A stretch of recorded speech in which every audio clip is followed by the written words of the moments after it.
I mean, there's a lot of giant people in the world. When they find other giant people and they fuck, they make big humans. Dude, they should. That'd be an OnlyFans right there. Giant people fucking. Yeah, big giant people fucking. Yeah.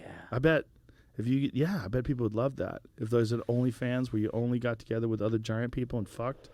I'd watch that. And then have a little person in the room watching. Yeah.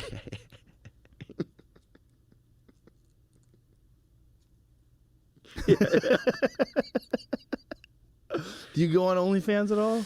No, I logged on one night and then I logged off. You know, I'm trying to stay off of masturbation, stay off of touching my own wiener. Really? Yeah, I don't need to do it. I'm doing cool. You know, I feel better when I don't do it. Is it masturbation or pornography? Well, yeah, pornography I think is nice to stay away from. We talked about this before because my thought was just that it, and you said it's fine. It's just people that abuse it, you know. So I think like, I don't like to have those thoughts in my head. It keeps me thinking too much sexual side and not enough like connection side. Right. That's the number one criticism of people who watch pornography is that it makes you think sexually instead of like romantic. Yeah, and if I want to have a family and stuff, I have to have more like, you know, real intrinsic kind of romantic connection thoughts, and I have to be able to not control my own brain, but let my nature come through that way. Not think like I want to recreate some shit I saw in a film. Right. Or and I won't even think that way, but like your subconscious just it remembers the stuff, you know, and it kind of mills around in there, just kind of loiters around your brain and dick a little. How many girls have started to make a living off of OnlyFans now that would just normally have a job and never get paid the same amount of money? Well, it's one of the reasons why we're not seeing that many hot chicks working at Chipotle, I think. Is that what it is? They go OnlyFans? I think it's definitely... But how do they get an audience?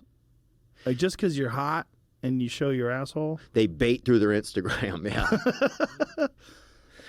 Dude, you know no two assholes are the same. Is that true? I'm sure. It's like a fingerprint. That's crazy. They're going to use that from now on to get into the bank. It's like your retina scan. Yeah. That's how you get into Dan Bilzerian's house. I mean, if you really think about how many girls are making like stupendous amounts of money on OnlyFans. Oh, it's baffling. But do you also think, Joe, that... Whoa, OnlyFans is over 1 million creators. So, let's imagine that's worldwide. Up from 70,000 in 2019. So all those people jumped on board during the pandemic. That makes sense. This is what I start to worry about. That it's going to be like what is this called, a gig economy? No, what is it? Okay. No, gig economy is like Uber, right? Okay. Would you think of OnlyFans? Does that count? Sure. Yeah. Sure. I mean, you could get a gig. They could make a video for a specific person. Same kind of thing. Oh, okay. Do you think it's going to... Cameo. But yeah, it's very... I watched some cameos the other day. It was sad. I got one from Nick Nolte about some dogs at Christmas. I made him make like a video for some puppies that I never... Nick Nolte does cameos? That I didn't have, yeah. Why? He's like, oh, hey, Cinnamon and Whisker. Dad loves you. Yeah, I got to find it. Nick Nolte's on Cameo? How is it? Is that weird? Oh, no, Gary... Who's the other guy that looks like Nick Nolte? Gary Busey? Gary Busey. Okay, that makes sense. Yeah. They look very different. He's like, hey, Cinnamon and Whisker. Dad's home. Gary Busey was a great actor who got in a horrible motorcycle accident without a helmet. Yeah. Okay, play some of these. Give me one right there. Got my guitar, got my voice, got my thoughts, got my love to send to you in a cameo, however many you want. Just send me what you want me to tell you, and I'll tell you better than you can feel. Bop, bop, bop. There you go. Cameos are us. I love that. Doesn't that make you feel good, though? Did you feel good when you did it? No. No, it made me think you should wear a helmet. Oh, you think people are taking advantage of him? No, that's what happened to him. He got in a motorcycle accident without a helmet on, back when L.A. didn't have a helmet law. And he crashed his motorcycle and bounced his fucking head off a curb. Oh, and damn, dude. Yeah, and got serious brain damage. That's like, not funny, so you bro. can pull that up. I want to say that was from like the early 2000s. He had a serious... That's why one of his eyes looks different than the other one. Yeah, because they remade it. His fucking skull got crushed.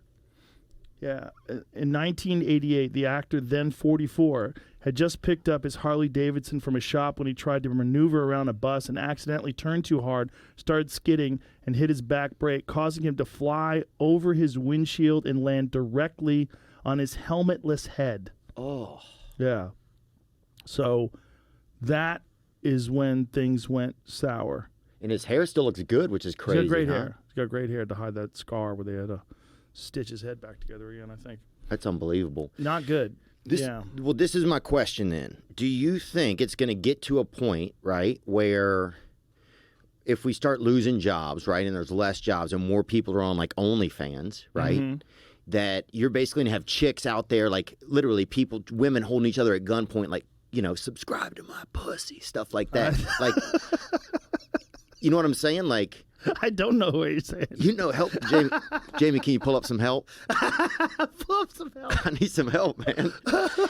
I always have this vision of like two Uber drivers, like you're gonna be my you're my rider. You know what I'm saying? You're my like it's like people like it's all just digital. It's all online, and it's just like people just like subscribe to me now. You know, like literally at gunpoint. Like that's how bad it's gonna get. I don't think that's going to happen, but I think there's going to be a lot of people that are doing that to make a living. The problem is, where's the money coming from? Is it going to be subscribers paying other subscribers? Is it going to be like a hierarchy, like someone who makes like $1 million a month paying someone who makes $100,000 a month, who pays someone who makes $10,000 a month? Is it going to be a pyramid scheme for pussy? Yeah, yeah. I'd almost buy a fake pussy somewhere and put it out there. I don't think that's good enough. I think you have to have the whole body attached to it. Like, what do most girls on OnlyFans do? Do they show, like, bikini pictures? Like, what are they doing? Showing feet? There's bikini pictures. I know that there's, like, meetups where, like, manager companies, like, have them all go to, like, a location together, like, at the beach. And then they do, like, you know, tit touching and, like, you know, they get together smelling each other's crotch, you know, like stuff. Oh, and so that gets everybody excited, and then they get more like. So they have managers. Stuff animals do, like stuff animals do before their owner pulls them away real quick. I heard that a lot of these girls, when they're interacting with people online, they're not really doing it. That they hire a company, and then someone writes these letters. Because, like, if you feel like you're going to respond to people and text them, like, how many of them are you going to do this to? Like, how many can you? How many days? I mean, how much hours in the day do you have? And if people don't know how many you're responding to or who's doing it, like if you have, like, say if you have 1 million subscribers on OnlyFans and you get 100,000 messages a month. Yeah, you got to have somebody helping you. Maybe they just have a person, like a service, who writes, like, sexy things, like, thank you, sweetie, heart, yeah, kiss, blowing kiss, you know? Yeah. Like, yeah, you're so sweet, thank you. And there's a fat guy writing those things. You know? Do you remember Marilyn Martinez? Did you know Marilyn Martinez? Marilyn Martinez was a comic at the Comedy Store, and very funny. And she used to do phone sex back in the day. That's how she made a living when she was starting out as a comic. She would get on the phone with guys while they were jerking off. She'd talk them through it. That's wild. Yeah. Yeah, I just wonder if it's going to come to that where you're going to have, you know, people just helping each other jerk off, and that's going to be, you know. I think it's going to come to the point where you can't jerk off anymore because you're not going to have any genitals. I think we're all going to slip away to neutral. Like I was saying. Aliens. Yeah. Beige. Aliens. We look at what aliens look like. What do they look like? They look like sexless, genderless things with big, giant heads. Autism, too. You think so? Aliens? Yeah. I think they have the highest, most acute form of fucking... Alzheimer's? Autism. Autism. I said Alzheimer's. They might have Alzheimer's, too, dude. They could have it all. I mean, at that point, they've mastered the diseases. I was trying to say Asperger's, and I came up with Alzheimer's.